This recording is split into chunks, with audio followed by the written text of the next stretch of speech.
Hello YouTube and welcome back to Let's Play Bloons Tower Defense 6. In this episode, I'm doing the daily challenge from the day before like usual. However, good news, I did basically find out a much better way to record these videos, kind of.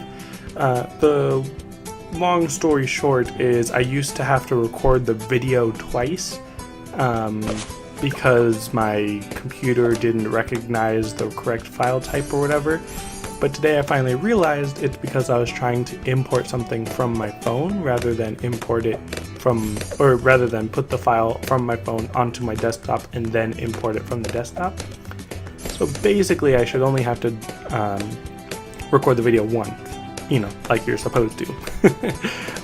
So that should dramatically increase or speed up the amount of time it takes to actually put up an episode.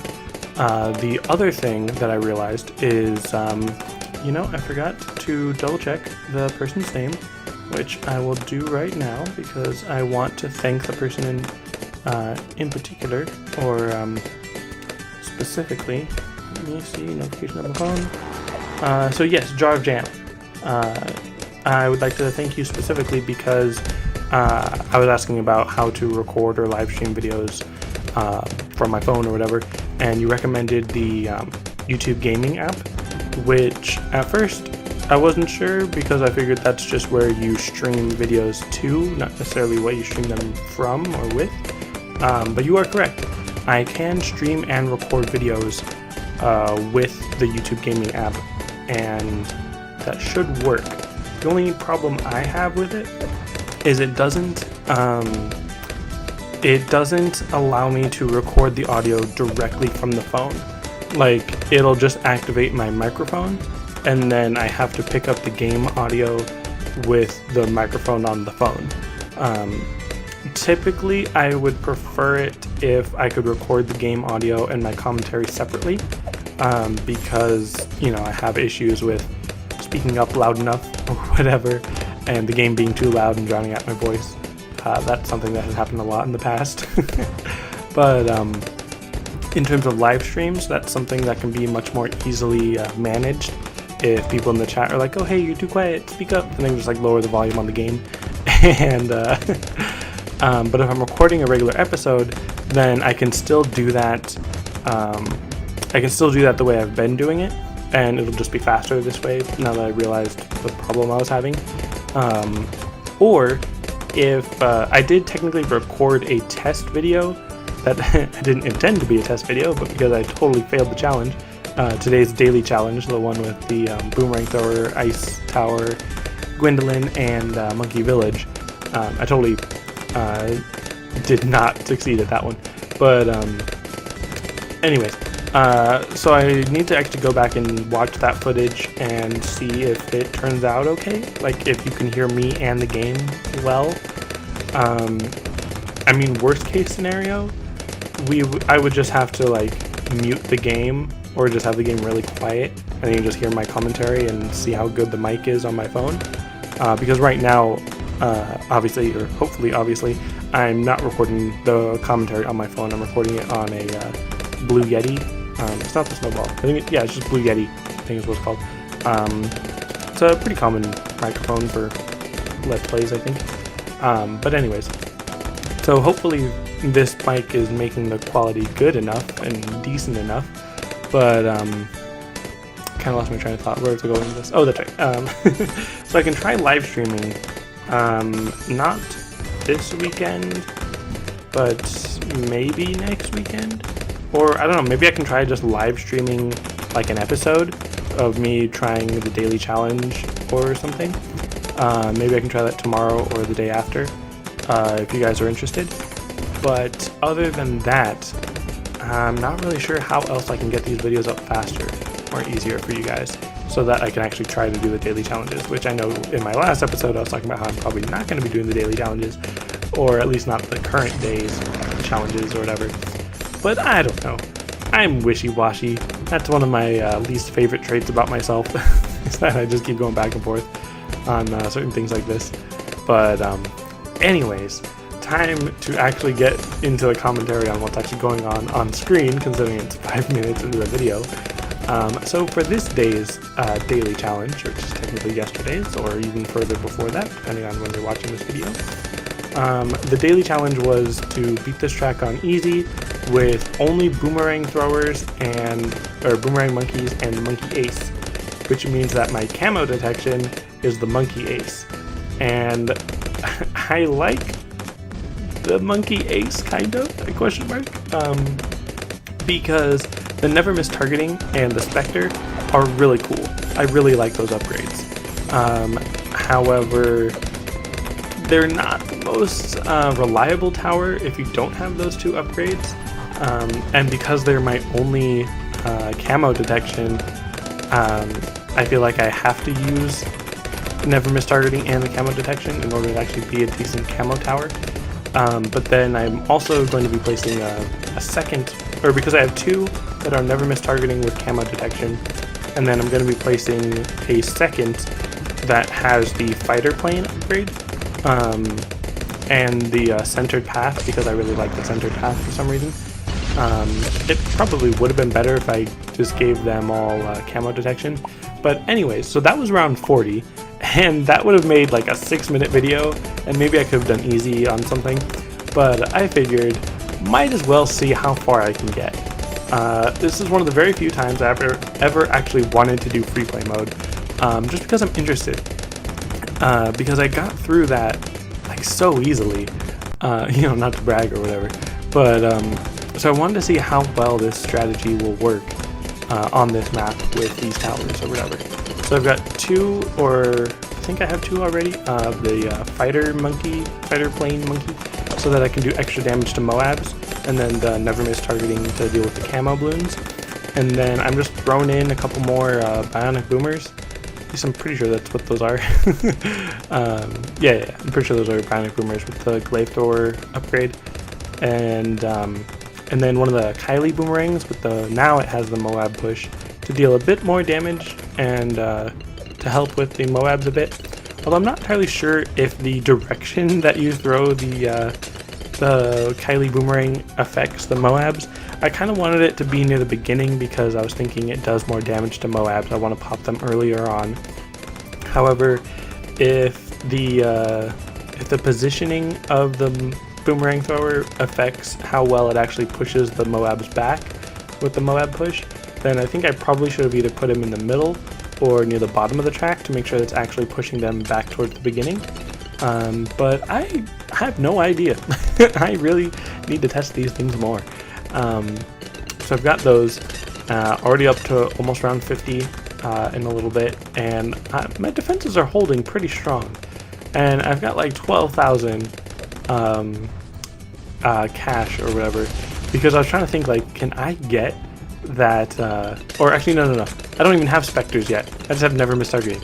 So I'm saving up that 15,000 so I can actually get a Spectre, because I need camo lead popping if I'm getting past, you know, whatever round it's on. I want to say like 53, but I don't know, it might be 59 or something, I don't know. But the only way I can get camo lead detection, well, the only way I can get reliable camo lead detection is with the Spectre. I could do like the bomber ace or whatever, so that it's just constantly dropping bombs whenever it goes over the track, and that would probably be decent, but I kind of prefer the Spectre, even though it is way more expensive. It's just way more powerful and awesome, and I love it. The Spectre is one of my favorite upgrades, even though it is really expensive, and the Monkey Ace itself, in my opinion, is not very good tower. I know a lot of people probably use the Ground Zero ability to have that activate ability that just basically wipes the screen of balloons, and I'm sure that is useful, but it's just not really the way that I want to play balloons, basically, because if you've been watching my videos for a long time, you know that I prefer my attack power to be more consistent and not rely on activated abilities, even though, you know, I use Oben a lot, and, you know, I'm always spamming his bushes. But anyways, so now I'm just sitting around waiting for another 15,000 so I can get my second Spectre, because I got the 2 Operation Dart Storms to just do more damage. And I don't even know if that affects the attack speed of the anti-Moab missiles that it launches. And at this point in the game, I had completely forgotten that those even did that. Like, I was just not thinking about it anymore. I was just like, oh, okay, these are airplanes that shoot things or whatever.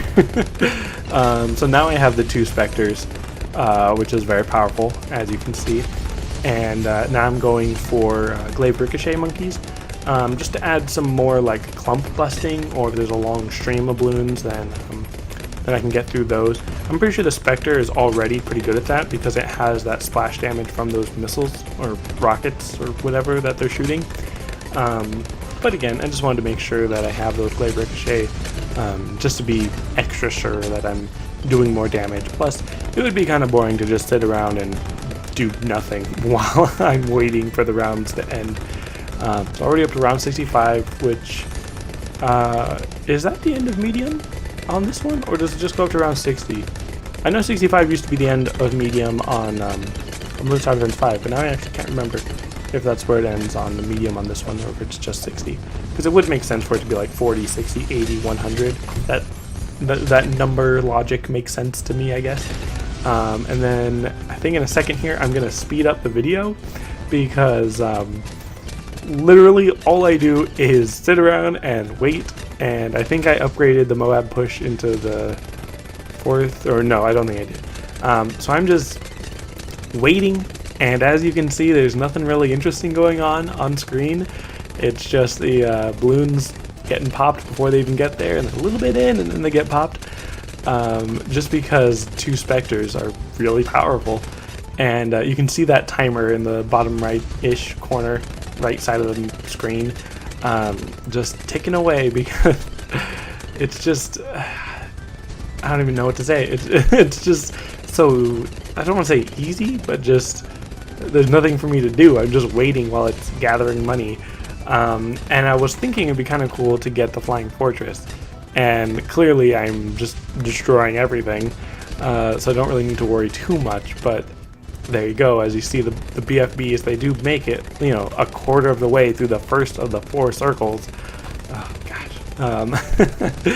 And this is why I wanted to see how far I could get, because this strategy is so powerful. Like, I mean, I could probably throw in, well, I was gonna say a couple more Spectres, but I could throw in 1 more Spectre, and then in a little bit I could throw in a second one, and that would probably be pretty useful.